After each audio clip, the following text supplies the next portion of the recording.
we're joined today by Tony. Tony, can you give us your name and a little bit about what you do? Yeah, absolutely. Hi, Lisa. My name is it's Anthony Stastny. So I have I wear a few hats. I'm a BNI director here in Northeast Ohio. BNI is it's the world's largest referral network. It stands for Business Network International. We have 50 chapters here locally. So I'm a regional director for BNI. I've been for probably the last 16, going on 17 years. Wow. And then that kind of led into my business coaching. I've been doing that for about close to 10 years. And then in my spare time, as a hobby, I buy real estate with some investor friends of mine. Oh, wonderful. Well, that's great. What do you love most about what you do? Lisa, I probably love the same things that you love about what you do, I'm guessing. Uh-huh. And it's helping people. I love being able to take somebody from point A to point B and be part of their success. It gives me value to help other people. So I just love that. Absolutely. Yes, I share in that passion as well. That's wonderful. Everyone can use a lot of help right now. Speaking of the time that we're facing, what are some of the challenges that you've been facing with the pandemic that's going on right now? My biggest challenge, Lisa, is my 3-year-old. I have a 3-year-old that is out of daycare right now, and it's just me and her. And the 3-year-old requires your undivided attention from morning until night. And if I grab my phone she's sleeping now, but if I grab my phone to make a phone call, it's Papa, Papa, Papa, Papa, Papa. If I grab the phone, it's grab a text. I can't escape it. And I love her dearly, but that's my biggest challenge. And I just have to learn through this period of time that my productivity is not in the business world. It is in my granddaughter. That's where that's wonderful.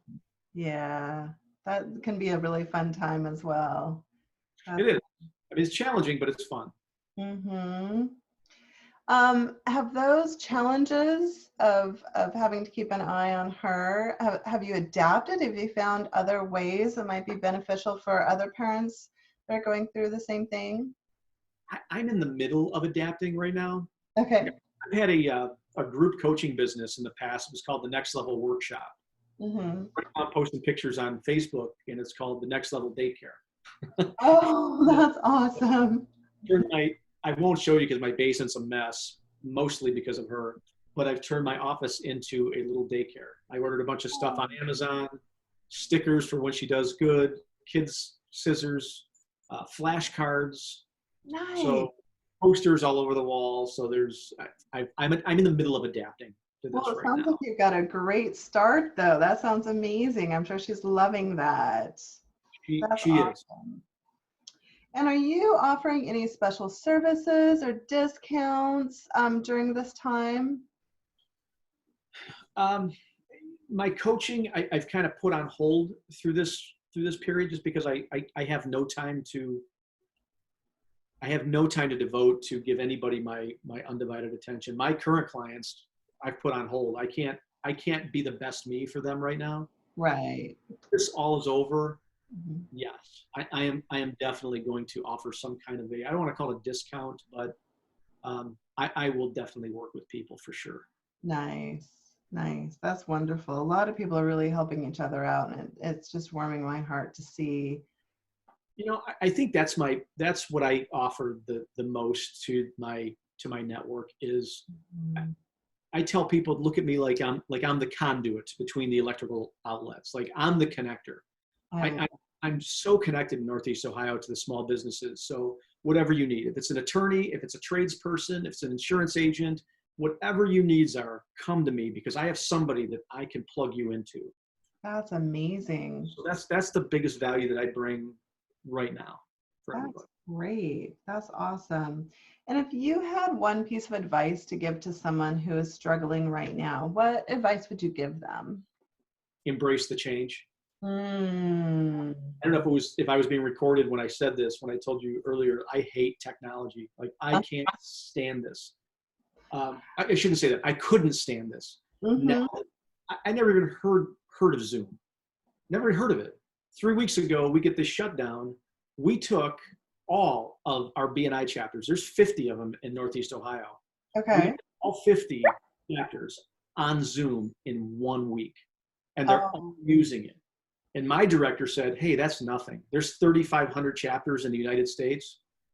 The entire United States got everybody on in 1 week. So I never heard of Zoom. And now that I'm doing it, I love it. And I'm embracing the change, and I'm seeing opportunity. And that's the other piece to it. I would tell you, advice is if what I've noticed, and you've probably noticed it too, people either think this is a bunch of bull crap going on, or, you know, they are fearing for their lives. Wherever you are in there, it doesn't even matter. What does matter is where your attitude is and how positive you look at this. There is definitely going to be opportunity out there. And if you're one of those people that are sitting there behind, you know, watching this video going, well, not me, you know, but my business is shut down, or I'm not making any money. Yeah, you too. And I don't know what it's going to look like.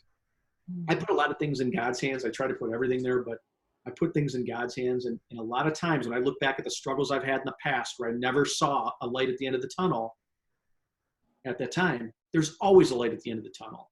And there's so many more opportunities. I don't know what the opportunity is going to be, but just know there's opportunity in this once this is all over. And just to look. You just got to keep your eyes out. Absolutely. That's a wonderful message. Thank you. And I see the banner behind you. Can you tell us real quick about the book? I'm so glad you put. So there's a picture hanging on a wall above my fireplace, and it's a half-baked man. But just to be just so you guys know, I'm a Seinfeld fan from way back. That's a Seinfeld episode. So I'm so glad you brought that up. Oh my gosh, that's amazing. But that's from a Seinfeld episode. Anyway, the picture is a book that I wrote. I wrote a book about 3 years ago. It's called 52 Ways to Skyrocket Your Sales Career. Okay. And it's 52 because it's one for every week of the year. So there's different sales tips in this book. When I started in BNI back in 2002 is when I joined. I was a full-time truck driver, and I was looking for a way to market my little air purifier business that I had on the side. And I was really bad at sales. I couldn't look you in the eye. I was bad at leadership. I had no network of people. I was just a blue collar worker, and not there's anything wrong with it, but I was just a blue collar worker, and I was fearful of people. And as I look back upon my sales career, I did a ton of trade shows. We traveled the country doing trade shows, and I ended up leaving the truck in 2004, and through that journey to where I am today, I realized, like, and I hate to say it this way, but it's true, because I don't like to say it because I feel like it's being pompous, but it is true. I've become a master at selling because of my experience at doing it for so long. The downside is I have that voice. I know I do, because I'm a fast talker that sounds like I'm about to say, but wait, there's more. I don't like to be that guy, but I've become good at sales. And about a number of years ago, I thought, why don't I take what I've learned and put it in a book? And so I did. I'm really proud of this book. You can find it on Amazon. It's 2 Ways to Skyrocket Your Sales Career. Okay. You could, if you want an autograph copy, you can get in touch with me, whether it's through Facebook or LinkedIn, and I can drop one in the mail to you. They're $15 a book. Awesome. So yeah, thanks for letting me plug that. That was really nice of you. Absolutely. No worries. Is there anything else, any other little tidbits of wisdom you'd like to share with us before I let you go? No, I think just kind of going back to what I said about staying positive. This is a rough time for all of us. And today for me, my anxiety is through the roof. I work out a lot when there's not a lockdown, and I have no way to release this tension, and it's so frustrating. So when my granddaughter wakes up, her, myself, and my dog are going to be going for a run while she's in the stroller, and I'm running with the dog. So I guess I would say just stay as positive as you can, and just guard your mind. Yeah, I second that. And pray. Okay. All righty. Well, thank you, Tony, so much. We appreciate your attention and your time today, and hope you have a great day. Thank you.